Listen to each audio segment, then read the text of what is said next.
আপনারা জানেন, প্রতিষ্ঠা থেকেই র্যাব মাদকের বিরুদ্ধে জোরালো অভিযান পরিচালনা করে আসছে।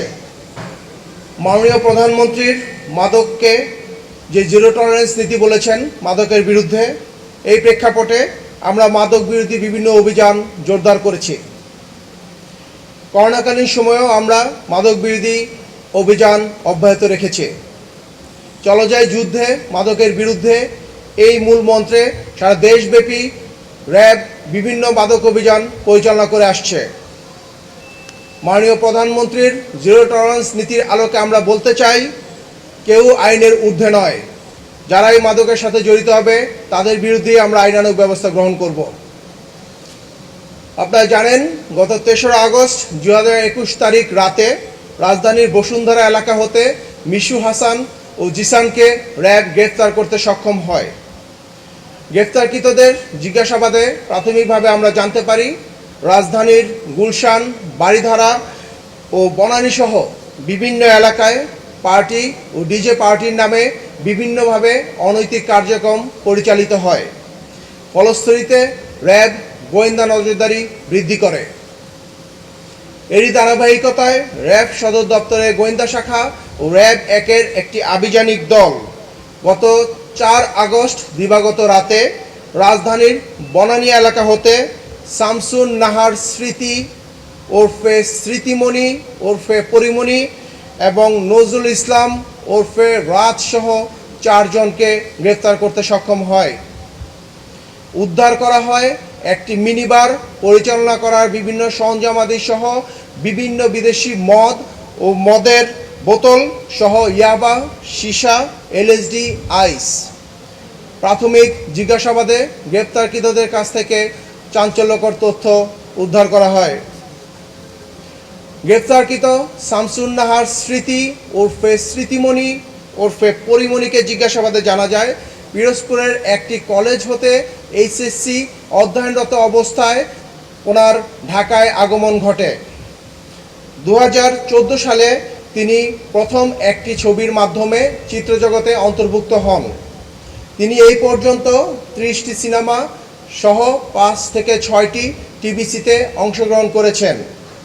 পিরোজপুর থেকে ঢাকায় এসে চিত্রজগতে দৃঢ় অবস্থানের পিছনে তিনি জানান, নজরুল ইসলাম ওরফে রাজের একটি গুরুত্বপূর্ণ ভূমিকা ছিল।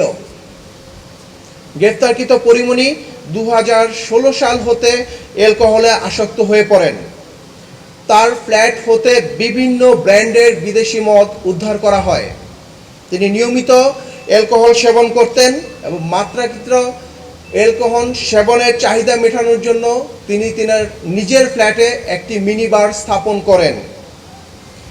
এছাড়া তিনি তার বারে বিভিন্ন সময় পার্টি সহ বিভিন্ন ডিজে পার্টির আয়োজন করতেন। তার এই মিনি বারে বিভিন্ন সময় নজরুল ইসলাম, রাজ সহ বিভিন্ন ব্যক্তিদের যাতায়াত ছিল।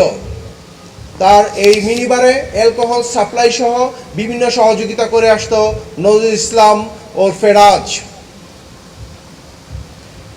গ্রেফতারকৃত নজরুল ইসলাম ওরফে রাজকে জিজ্ঞাসাবাদে জানা যায়, সে ১৯৮৯ সালে খুলনার একটি মাদ্রাসা থেকে দাখিল সম্পন্ন করেন। পরবর্তীতে ঢাকায় গ্র্যাজুয়েশন সম্পন্ন করে বলে তিনি দাবি করেন। অতঃপর সে বিভিন্ন ব্যবসা বাণিজ্য ও ঠিকাদার কার্যক্রম শুরু করেন। পাশাপাশি শোবিজ জগতেও তার অনুপ্রবেশ শুরু হয়। তিনি রাজ মাল্টিমিডিয়া নামে একটি মাল্টিমিডিয়ার স্বত্বাধিকারী। তিনি বিভিন্ন নাটক প্রযোজনা সহ বিভিন্ন শোবিজ অঙ্গনে বিভিন্ন প্রযোজনা করেছেন। ব্যবসায়িক জগৎ ও চিত্র জগৎ এই দুই ক্ষেত্রে সংযোগ থাকায় তিনি ব্যক্তিগত স্বার্থ চরিতার্থে তিনি উদ্দেশ্যপ্রণোদিতভাবে নিজের অবস্থানকে অপব্যবহার করেছেন। গ্রেফতারকৃত মোহাম্মদ নজরুল ইসলাম ওরফে রাজ ইতিপূর্বে গ্রেফতারকৃত মিশু হাসান ও জিসানের সহযোগিতায় ১০-১২ জনের একটি সিন্ডিকেট গড়ে তুলেছিল। উক্ত সিন্ডিকেটটি রাজধানী ঢাকার বিভিন্ন অভিজাত এলাকায়, বিভিন্ন গুলশান, বারিধারা সহ বিভিন্ন এলাকায় পার্টি সহ ডিজে পার্টির আয়োজন করত। ওই সকল পার্টিতে বিভিন্ন অনৈতিক কার্যক্রম সহ মাদক সেবন সহ বিভিন্ন কার্যক্রম পরিচালিত হতো। উক্ত পার্টিতে অংশগ্রহণকারীদের কাছ থেকে বিভিন্ন অর্থে বিভিন্ন পরিমাণে অর্থ সংগ্রহ করা হতো। এরই মাধ্যমে এই সিন্ডিকেটের সদস্যরা বিপুল পরিমাণ অর্থের মালিক হয়ে যায়। তাদের এই প্রতিটি পার্টিতে 15 থেকে 20 জন সদস্য অংশগ্রহণ করত এবং এসব সিন্ডিকেটে থেকে যাদেরকে তারা বিভিন্ন ব্যক্তিবর্গদের তারা বিদেশে প্লেজার ট্রিপ সহ বিভিন্ন ট্রিপের আয়োজন করত। এই পার্টি আয়োজনের ক্ষেত্রে আগত ব্যক্তিদের চাহিদা ও পছন্দ অনুযায়ী পার্টিসমূহে বিভিন্ন ব্যক্তিবর্গকে পাঠানো হতো। গ্রেফতারকৃত মোহাম্মদ নজরুল ইসলাম ওরফে রাজ এর সিন্ডিকেট সামাজিক যোগাযোগ মাধ্যমের অপব্যবহার করেছে। তাদের সুদূর পরিকল্পনায় অগ্রসর হয়ে এবং নিজেদের বিভিন্ন স্বার্থ চরিতার্থে তারা এই ধরনের কাজ করত বলে জানায়। গ্রেপ্তারকৃত রাজ মাল্টিমিডিয়ার কার্যালয়টি অনৈতিক কাজে ব্যবহৃত হতো। গ্রেপ্তারকৃত রাজ জানায় সে এই জাতীয় অবৈধ আয় হতে অর্থের নামে বেনামে বিভিন্ন ব্যবসা আমদানি, ড্রেজার, বালু ভরাট ও ঠিকাদারি ও শোবিজ জগতে বিভিন্নভাবে উনি বিনিয়োগ করেছেন। তিনি বর্ণিত ব্যবসায় কয়েকজন অবৈধ অর্থের যোগানদান সম্পর্কে আমাদেরকে তথ্য দিয়েছেন। গ্রেপ্তারকৃতদের ব্যবসায়িক কাঠামোতেও অস্বচ্ছতা রয়েছে। গ্রেপ্তারকৃতদের বিরুদ্ধে আইনানুগ ব্যবস্থা প্রক্রিয়াধীন। ধন্যবাদ।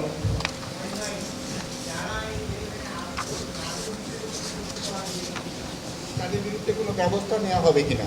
আমি বাদল, RTV থেকে। ধন্যবাদ আপনাকে। প্রাথমিক জিজ্ঞাসাবাদে আমরা বেশ কিছু গুরুত্বপূর্ণ তথ্য পেয়েছি। এই সকল পার্টি বা ডিজে পার্টিতে কারা অংশগ্রহণ করতেন এবং কারা বিভিন্নভাবে অনৈতিক কাজে লিপ্ত হতেন এই সংক্রান্ত আমরা বিভিন্ন তথ্য পেয়েছি। এই ধরনের তথ্যগুলো উদ্দেশ্য প্রণোদিত কিনা সেটাও যাচাই বাছাই করা হচ্ছে। যাচাই বাছাই পরবর্তীতে তাদের বিরুদ্ধে প্রয়োজনীয় ব্যবস্থা গ্রহণ করা হবে। আমরা তদন্ত করছি, তদন্তের স্বার্থে এখন আমরা আপনাদেরকে বলছি না। মহিন ভাই, আমি আমার বাড়িতে কাজ করি, আমি হাফিজুর রহমান ভাই। এখানে কোন কোন মডেল এটার সাথে জড়িত আছে? আপনারা কি এখন পর্যন্ত কোনো লিস্ট পেয়েছেন কিনা? আমি একইভাবে বলতে চাই, এই সকল পার্টি বা ডিজে পার্টিতে কারা কারা অংশগ্রহণ করতেন তাদের সম্পর্কে আমরা কিছু তথ্য পেয়েছি। যেহেতু তথ্যগুলো আমাদেরকে আসামি কর্তৃক দেওয়া হয়েছে, এই সকল তথ্যগুলো উদ্দেশ্য প্রণোদিত কিনা এগুলো যাচাই বাছাই করার প্রয়োজন রয়েছে।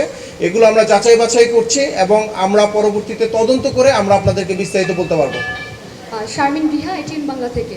আচ্ছা, এই মাদকগুলো যারা সরবরাহ করতো, কারা করতো, তাদের বিরুদ্ধে কি ব্যবস্থা নেবেন? আমি আমার বক্তব্যে বলেছি যে এই মাদকগুলো যারা ওনাকে সরবরাহ, এদের মধ্যে নাজমুল ইসলাম রাজও একজন। পাশাপাশি আমরা আরও কিছু ব্যক্তিবর্গের তথ্য পেয়েছি যে এখানে কিন্তু মাদকের পরিমাণ কম নয়। এখানে তার মাদকের আমরা যেটা বলেছি 120টি বোতল আগে ব্যবহৃত পেয়েছি এবং স্মৃতিমণির বাসায়, যেটা পরিমণি, ওনার বাসায় আমরা 19টি বিদেশি বোতলও পেয়েছি। তো এই সংক্রান্ত বিভিন্ন তথ্য আমরা পেয়েছি। এদের মধ্যে রাজও একজন, পাশাপাশি আরও কিছু ব্যক্তির তথ্য আমরা পেয়েছি। আপনারা জানেন গতকালকে আমরা গ্রেফতার করেছি মিশু হাসান, জিসান, এদের কাছ থেকে এই সম্পর্কিত কিছু তথ্য সংশ্লিষ্টতা পেয়েছি। সামগ্রিকভাবে আমরা তদন্ত করে দেখছি, যেটা পরবর্তীতে আমরা আপনাদেরকে জানাতে পারবো। কে মামলা হবে? এখন পর্যন্ত আমরা যে তথ্যগুলো পেয়েছি, স্মৃতিমণি ওরফে পরিমণির বিরুদ্ধে মাদক নিয়ন্ত্রণ অধিদপ্তরের যে মাদক আইনে মামলা হবে। আমরা রাজের বিরুদ্ধে মাদক নিয়ন্ত্রণ আইন, পাশাপাশি আমরা কিছু ডিজিটাল কন্টেন্ট যেটা পর্নোগ্রাফি রিলেটেড পেয়েছি, সেই সম্পর্কিত মামলা প্রক্রিয়াধীন। মহিন ভাই, আমি জয়নাল, আমি আনন্দ টিভিতে কাজ করি। আমার প্রশ্নটি হচ্ছে, রাজ মাল্টিমিডিয়া যেহেতু বিভিন্ন ধরনের অনৈতিক কাজ হতো, সেক্ষেত্রে কি এটি কি সিলগালা করা হবে কিনা? প্রাথমিক জিজ্ঞাসাবাদে আমরা জেনেছি নজরুল ইসলাম রাজ, তার যে প্রযোজনার যে কেরিয়ার, এটি শুরু হয় 2014 সালে। তখন তার নিজের নামে কোনো মাল্টিমিডিয়া ছিল না। সে বিভিন্ন নামে বেনামে বিভিন্ন নাটক সহ বিভিন্ন নাটক এবং মিডিয়া যে মুভি, সেগুলো উনি প্রযোজনা করে আসছিল। পরবর্তীতে আমরা জেনেছি 2018 সালে তিনি এই রাজ মাল্টিমিডিয়াটি উনি কার্যক্রম শুরু করেন, যার মাধ্যমে তিনি ইতিমধ্যে 2টি সিনেমা প্রযোজনা করছেন। এবং এই রাজ মাল্টিমিডিয়ার যে অফিস আমরা পেয়েছি, সেই অফিসে আমরা নিয়মতান্ত্রিকভাবে গতানুগতিক যে নিয়ম র্যাব অভিযান পরিচালনা করার ক্ষেত্রে যে র্যাবের একটি গোয়েন্দা দল থাকবে, আভিযানিক দল থাকবে এবং র্যাবের ম্যাজিস্ট্রেট থাকবে, তাদের মাধ্যমে আমরা গতানুগতিকভাবে অভিযান পরিচালনা করেছি এবং এখন পর্যন্ত আমরা সেই মামলার সাথে এই অভিযানের যে তার অফিস সেটিও তার সাথে অন্তর্ভুক্ত আছে।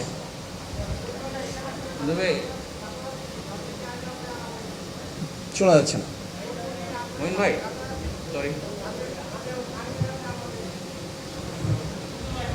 আমরা একটু শুনতে পারিনি, আপনি কি একটু? মহিন ভাই, আমার একটা প্রশ্ন ছিল। আমি লিটন হায়দার, আমি বিডি নিউজে আছি। জি ভাই সরি, আমি একটু জানতে চাচ্ছিলাম, সেটা হচ্ছে যে আপনি বলেছেন যে পরিমণি উনি 2016 সাল থেকে মাদকাসক্ত, মানে মদের প্রতি তার একটা আসক্তি আছে। আমার প্রশ্নটা ছিল যে পরিমণি এবং রাজের যে মদগুলো উদ্ধার করেছেন, পরিমণির মাদক ব্যবহারের ক্ষেত্রে তার লাইসেন্স ছিল কিনা, মানে বৈধভাবে লাইসেন্সটা করার ক্ষেত্রে তার অনুমতি ছিল কিনা, স্যার এটা জানাবেন। আমরা পরিমণির এই অভিযান যে পরিচালনা করেছি, একইভাবে যেটা আমি বলছিলাম, একটি আইন সিদ্ধভাবে গতানুগতিক নিয়ম অনুযায়ী আমরা তার এখানে অভিযান পরিচালনা করেছি। আমাদের এখানে গোয়েন্দা দল ছিল, র্যাবের আভিযানিক দল ছিল এবং ম্যাজিস্ট্রেট ছিল। আমরা তার বাসায় অভিযান পরিচালনাকালীন সময়ে বিপুল পরিমাণ মাদক পেয়েছি, যেটা আসলে একটি লাইসেন্সে কাভার করার প্রশ্নই আসে না। পাশাপাশি আমরা তার একটি লাইসেন্সের কপি আমরা পেয়েছি, যেটা আইন সিদ্ধ নয়, যেটা অনেক আগেই সেটা মেয়াদ উত্তীর্ণ ছিল। সো আমরা যে তার লাইসেন্সের যে কপিটি পেয়েছি সেটা মেয়াদ উত্তীর্ণ ছিল এবং সেটা আইন সিদ্ধ ছিল না।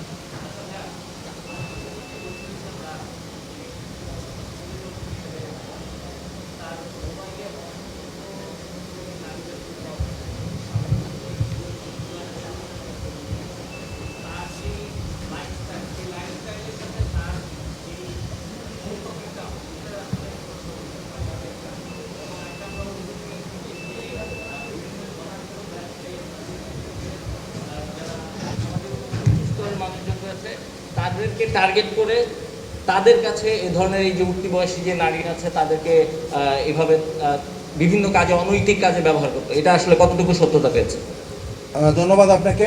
আপনার মতো আমরাও বিভিন্ন সামাজিক যোগাযোগ মাধ্যমে ইভেন বিভিন্ন গণমাধ্যমে শুনেছি যার বিভিন্ন অনৈতিক কার্যকলাপের কথা। পাশাপাশি সে ব্যবসার সাথে তার সবিজ অঙ্গনকে সে সম্মিলিতভাবে সে বিভিন্ন অনৈতিক কার্যক্রমে পরিচালিত করে আসছিল। সে বিভিন্ন ব্যক্তিবর্গকে যারা উচ্চাকাঙ্ক্ষী ছিল, যারা উচ্চবিলাসী ছিল, তাদেরকে মিডিয়া জগতে পপুলার করার ক্ষেত্রেও তার অনেক অবদান ছিল। এই কাজটি সে কিছু কিছু ক্ষেত্রে নৈতিকভাবে এবং অনৈতিকভাবে করেছে, এই সম্পর্কিত আমরা তথ্য পেয়েছি। পাশাপাশি তাকে জিজ্ঞাসাবাদেও আপনার যেই বক্তব্য সেই অনুযায়ী তাকে জিজ্ঞাসাবাদেও আমরা বিভিন্ন তথ্য পেয়েছি যে বিভিন্ন উঠতি বয়সী যারা নিজেদেরকে সফল হতে চায় বা উচ্চাকাঙ্ক্ষী যারা মিডিয়া জগতে নিজের অবস্থান তৈরি করতে চায়, তাদেরকে সে তাদের স্বার্থ চরিতার্থে সে সহযোগিতা করেছে, এরকম বিভিন্ন তথ্য আমরা পেয়েছি। পাশাপাশি আমরা তার কাছ থেকে যে ডিজিটাল কন্টেন্ট জব্দ করেছি, সেখানে আমরা যেটা আমরা আপনাকে বলেছি যে তার বিরুদ্ধে আমরা ডিজিটাল পর্নোগ্রাফি অ্যাক্টে তার বিরুদ্ধে মামলা প্রক্রিয়াধীন। বিভিন্ন ধরনের অবৈধ বা অনৈতিক কিছু আমরা ভিডিও বা কিছু কন্টেন্ট পেয়েছি, যেটা আমাদের তদন্তের স্বার্থে এখন আমরা আপনাদেরকে বলছি না, বাট তার এই সকল যে কৃতকর্ম বা অনৈতিক কার্যক্রম এগুলোর বিরুদ্ধে আমরা আইনানুগ ব্যবস্থা নিচ্ছি এবং এগুলো সব কিছুই আমরা মামলার আওতায় নিয়ে আসছি। মহিন ভাই, আপনি বলেছেন যে জিসান, নজরুল, মিশুর নেতৃত্বে 10 থেকে 12 জন একটি সিন্ডিকেট তৈরি করেছে, যারা হচ্ছে রাজধানীর আবিজাত এলাকায় পার্টি করে, এখানে বিভিন্ন জনকে নিয়ে যাওয়া হয়, এটার মাধ্যমে অর্থ উপার্জন হয়। এই পার্টির যেই নারীরা থাকে তাদের মধ্যে পরিমণি, পিয়াসা এবং মৌয়াত থাকে কিনা এই সিন্ডিকেটের সেই সব পার্টিতে? আমরা তাদেরকে যেটা বলতে চেয়েছি সেটা হচ্ছে যে আমরা অনেকের প্রশ্ন থাকতে পারে যে আমরা এখানে কেন অভিযান চালালাম। আমাদের মেইন সূত্রটিই ছিল, আমরা গত 3রা আগস্ট যে জিসান এবং মিশু হাসানকে গ্রেপ্তার করেছি, তাদের কাছ থেকে সুনির্দিষ্ট অভিজাত এলাকার কিছু সুনির্দিষ্ট বারের সন্ধান পেয়েছি, কিছু ফ্ল্যাটের সন্ধান পেয়েছি, যেখানে অবৈধভাবে মিনি বারের মাধ্যমে অবৈধ কার্যক্রম পরিচালনা করে আসছিল, মাদক নেওয়া হচ্ছিল এবং বিভিন্নভাবে ডিজে সহ বিভিন্ন পার্টির আয়োজন করা হচ্ছিল। এর মধ্যে আমরা এই সূত্র ধরেই আমরা এই অভিযান পরিচালনা করেছি। পাশাপাশি আমরা আরও কিছু যে বার বা কিছু ফ্ল্যাটের সন্ধান আমরাও পেয়েছি, সেগুলো তথ্যগুলো আমরা যাচাই বাছাই করছি এবং সেগুলো তথ্য অনেক ক্ষেত্রেই উদ্দেশ্য প্রণোদিত হয়ে থাকতে পারে। তো আমরা এই তথ্যগুলো যাচাই বাছাই করে পরবর্তীতে আমরা অভিযান পরিচালনা করব।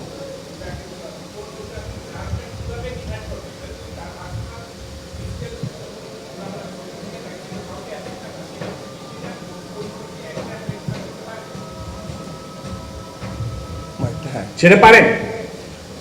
আমরা তো এটাতে কাউকে তো সে ব্ল্যাকমেল করে না যে হ্যাঁ এই পণ্যগ্রবী কাউকে দিয়ে সেটা করছে, কিন্তু তার কন্টেন্টে যেটা পাইছেন এটা একদম শুধু যদি তার পিসিতে তার মোবাইলে তার ঘরে যে কোনো ছবি থাকে সেটা কিন্তু এই অফেন্সের একটা পড়ে কিনা। প্রাথমিক জিজ্ঞাসাবাদে বা বিভিন্ন অভিযুক্তের বক্তব্য অনুযায়ী, পাশাপাশি মিশু হাসান এবং জিসানের বক্তব্য অনুযায়ী আমরা জেনেছি তার মোবাইলে বা তার কাছে যে বিভিন্ন সময় বিভিন্ন উঠতি বয়সী মানুষের কন্টেন্ট ছিল, এই কন্টেন্টগুলো সে উদ্দেশ্য প্রণোদিতভাবে, আমি আমার বক্তব্যে বলেছি, উদ্দেশ্য প্রণোদিতভাবে সে ব্যবহার করেছে বিভিন্ন সময়, যেটা অনেক ক্ষেত্রেই তার নিজের স্বার্থ চরিতার্থে, অনেক ক্ষেত্রেই কোনো ইন্ডিভিজুয়ালি কারো স্বার্থ চরিতার্থে ব্যবহার করা হয়েছে। সেই ক্ষেত্রে আমাদের যারা আইনজ্ঞ আছে, এটা আইন সিদ্ধ কিনা তারা এটা পর্যালোচনা করেছে। এই পর্যালোচনার প্রেক্ষিতে আমরা তাদের বিরুদ্ধে এই অভিযোগ থানায় উপস্থাপনের মাধ্যমে তাদের বিরুদ্ধে মামলা দায়ের করা হবে। পার্টিকুলারলি পরিমণিরটা তো আপনার একটা ভিকটিম লাগবে, এরকম ভিকটিম পাইছেন আপনারা? পরিমণিরটা ভিকটিম লাগবে কি জন্য? এগুলো যদি পর্নোগ্রাফি করে, আমরা পরিমণির বিরুদ্ধে কোনো পর্নোগ্রাফি অ্যাক্ট বলা হয়নি। পরিমণির বিরুদ্ধে বলা হয়েছে মাদক নিয়ন্ত্রণ অধিদপ্তরের যে আইন, সেটা অনুযায়ী মামলা দায়ের করা হচ্ছে। জি, নেক্সট। আর কিছু?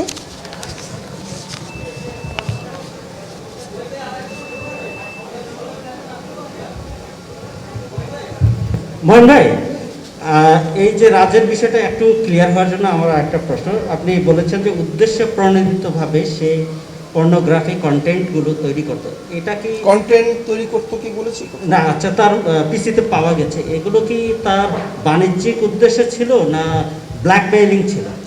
সেটাই আমরা বলেছি যে প্রাথমিকভাবে আমরা জিজ্ঞাসাবাদে তার যে বিভিন্ন বক্তব্য আমরা পেয়েছি, সেটি সে যেগুলো বলেছে তার বক্তব্যের সাথে যারা ভুক্তভোগী তাদের বক্তব্য যাচাই বাছাই করা হচ্ছে। পাশাপাশি তার যে বক্তব্য সেটা উদ্দেশ্য প্রণোদিত কিনা, সে কাউকে ফাঁসানোর জন্য বলছে কিনা বা কোনো ব্ল্যাকমেল করার জন্য বলছে কিনা, এটাও আমরা তদন্ত করছি। এই তদন্ত করার পরে সার্বিকভাবে আমরা আপনাদেরকে বিস্তারিত বলতে পারবো এবং সার্বিকভাবে প্রমাণ হওয়ার পরেই তার বিরুদ্ধে আমরা মামলা রুজু করব। মঈন ভাই, আমি সাদ্দাম হোসাইন। পরিমণির বাসায় যে মাদক দ্রব্যগুলি পাওয়া গেছে, এতে মনে হচ্ছে তার বাসাও একটা মিনি বার হিসাবে ইউজ হতো। এক্ষেত্রে আপনারা গতকাল থেকে এখন পর্যন্ত যে প্রাথমিক জিজ্ঞাসাবাদ করেছেন, সেখানে কি পরিমণি আপনাদের কাছে এটা স্বীকার করেছে কিনা যে বিভিন্ন সময় তার বাসায় এই ধরনের মাদকের পার্টি হতো কিনা? আমি আপনাদেরকে বলেছি, আমার বক্তব্যেই বলেছি যে আমরা তার বাসায় যে একটি মিনি বার পেয়েছি, যেটা আইন সিদ্ধ নয়। কারো ব্যক্তিগত বাসায় একটি মিনি বার থাকতে পারে না। তার এই যে তার বাসায় যে মিনি বার থাকাটা, এটা আইন সিদ্ধ নয়। পাশাপাশি উনি আমাদেরকে প্রাথমিক জিজ্ঞাসাবাদে বলেছেন যে উনি অনেক ক্ষেত্রেই, যেহেতু উনি একটু অতিমাত্রায় মাদকাসক্ত মাঝে মাঝে ছিলেন, উনি অনেক ক্ষেত্রেই অতিমাত্রায় অ্যালকোহল গ্রহণ করতেন। এই জন্য উনি ওনার প্রাথমিক জিজ্ঞাসাবাদে বলেছেন যে উনি তার বাসার ফ্ল্যাটে এই ধরনের বার উনি মেনটেন করে গিয়েছেন। পাশাপাশি আমরা রাজের বক্তব্যে আমরা জেনেছি যে বিভিন্ন সময় এই বারে তারা ডিজে পার্টি সহ বিভিন্ন পার্টি আয়োজন করতো, যেখানে রাজ সহ তাদের বিভিন্ন লোকজন এই বারগুলোতে উপস্থিত থাকতেন। মঈন ভাই, আসসালামু আলাইকুম। মঈন ভাই, একটা প্রশ্ন আছে। আমি মাসুদ রাহান পলাশ। গতকালকে যখন দেখলাম যে পরিমণি ফেসবুক লাইভে আসলেন, এসে তিনি জানালেন যে তার বাড়িতে কারা যেন আসছে, তাকে হত্যা করতে আসছে। ঠিক এরকম একটা পরিস্থিতিতে তিনি ফেসবুক লাইভে বললেন যে আইন শৃঙ্খলা বাহিনী যদি এসে থাকে তারা কেন পরিচয় দিচ্ছে না। তারপরে বললো যে সাদা কালো পোশাকে আসছে, এসে তাকে মানে তার আসলে ডাকাত শব্দটাও সে উচ্চারণ করছে। তো এরকম একটা সরকারি বাহিনীকে নিয়ে ফেসবুকের মতো একটা জায়গায় অপপ্রচার এবং সরকারি কাজে বাধা দান, এই ব্যাপারে আপনাদের কোনো বক্তব্য বা তার বিরুদ্ধে আসলে কোনো ব্যবস্থা নেওয়ার সুযোগ আছে কিনা? প্রথমত, উনি লাইভে এসে কেন এই ধরনের বক্তব্য প্রদান করলেন, তার আসলেই কোনো উদ্দেশ্য আছে কিনা এবং কেন উনি এই বিভ্রান্তকর তথ্য প্রদান করলেন, এটাও আমরা তদন্ত করে দেখছি। কারণ র্যাব যখন অভিযান পরিচালনা করে গতানুগতিকভাবে র্যাবের গোয়েন্দা শাখা থাকে, র্যাবের আভিযানিক দল থাকে এবং র্যাবের ম্যাজিস্ট্রেট ছিল, এবং আপনারাও গণমাধ্যমের মাধ্যমে দেখেছেন যে এখানে র্যাবের ইউনিফর্ম পরা লোক ছিলেন, গোয়েন্দা শাখার লোক ছিলেন, সবাই ছিলেন। তো প্রাথমিকভাবে আমরা মনে করি যেহেতু উনি সংক্ষুব্ধ ছিলেন, উনি ভীত সংস্ত্রস্ত ছিলেন, এই ক্ষেত্রে হয়তো উনি বিভিন্ন কথা বলে থাকতে পারেন, যেটা আমরা যাচাই বাছাই করছি এবং এইটা তদন্ত সাপেক্ষে আমরা প্রয়োজনীয় ব্যবস্থা গ্রহণ করব। ভাই আমি একটা কোয়েশ্চেন করতে চাচ্ছিলাম, মহিন ভাই, যে পরিমণি নেতৃত্বাধীন এই চক্রের হাতে এখন পর্যন্ত কতগুলো মানুষ ভিকটিম হয়েছেন বা ব্ল্যাকমেলিংয়ের শিকার হয়েছেন?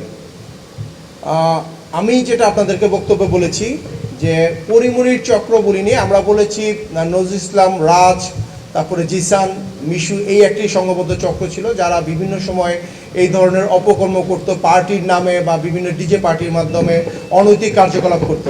এই চক্রে আমি বলেছি যে অলরেডি 10 থেকে 12 জন রয়েছে, যে চক্রকে আমরা বিভিন্নভাবে তাদেরকে গোয়েন্দা জালে আটকে তাদেরকে গ্রেফতারের চেষ্টা করছি। পাশাপাশি এই চক্রের মাধ্যমে কেউ প্রতারিত হয়েছে কিনা এই সম্পর্কেও বিভিন্ন তথ্য আমরা পেয়েছি, বাট আমি বারে বারে আপনাদেরকে বলছি যে এই তথ্যগুলো উদ্দেশ্য প্রণোদিত কিনা বা কারো স্বার্থ চরিতার্থ করার জন্য কিনা, এটার জন্য আমাদের তদন্ত প্রয়োজন। যেই তদন্তগুলো আমরা করছি, এই তদন্ত পরবর্তীতে আমরা আপনাদেরকে ডিটেলস বলতে পারবো। আরেকটা প্রশ্ন, লাস্ট কোশ্চেন। হ্যাঁ, আরেকটা কোশ্চেন হচ্ছে মঈন ভাই, যে আপনারা যখন এই পরিমণির বাসা থেকে বিভিন্ন মাদক দ্রব্য উদ্ধার করেছেন, এর মধ্যে আমরা দেখতে পেয়েছি যে অতি সম্প্রতি যে মাদকটি আমাদের দেশে এসেছে এলএসডি এবং আইস, এই ধরনের মাদকও রয়েছে। তো আপনারা তদন্তে কি পেয়েছেন? এই মাদকগুলোতে সে কতদিন ধরে আসক্ত বা কাদের কাছ থেকে সে এগুলো সংগ্রহ করত? ধন্যবাদ। ধন্যবাদ আপনাকে। আমি প্রথমে আমার বক্তব্যে বলেছি যে নায়িকা পরিমণি উনি 2016 সাল থেকে উনি নিয়মিত মাদক সেবন করতেন এবং পরবর্তীতে বিভিন্ন সময়ে উনি বিভিন্ন ধরনের মাদক সেবন করেছে এবং এটাই হচ্ছে বক্তব্য। ওনার বাসায় আমরা যা পেয়েছি এটাই উপস্থাপন করি এবং উনি বলেছেন যে এটা বাসায় ছিল। Last question. আমি রাহা, গ্লোবাল টেলিভিশন থেকে। আপনি বলছিলেন যে পরিমণি এবং রাজে তারা যে মাদক পেয়েছেন এবং যে পার্টির আয়োজন করতো সেটার ফান্ডিং কারা করতে, এরকম কোনো তথ্য আপনারা পেয়েছেন কিনা? আমি আপনাকে বলেছি যে এই সকল যে পার্টি আয়োজন করা হতো, এই সকল পার্টি থেকে বিপুল পরিমাণ অর্থ তারা উপার্জন করত। রাজ সহ যে সিন্ডিকেটটি আমরা বলেছি, জিসান, মিশু হাসান, এই চক্রটি বিপুল পরিমাণ অর্থ তারা সংগ্রহ করতো এবং যেটা পরবর্তীতে তারা বিভিন্ন ব্যবসার কাজে ব্যবহৃত করত। এই চক্রের যারা বিভিন্নভাবে তাদেরকে অর্থ দিয়েছে, আমি সেটাও বলেছি যে তারা বলেছে যে তারা কাদের কাছ থেকে অর্থ নিত এবং কারা এখানে সংশ্লিষ্ট ছিল, এই সংক্রান্ত তথ্য আমরা পর্যালোচনা করছি, পরবর্তীতে আমরা আপনাদেরকে বলব। ধন্যবাদ।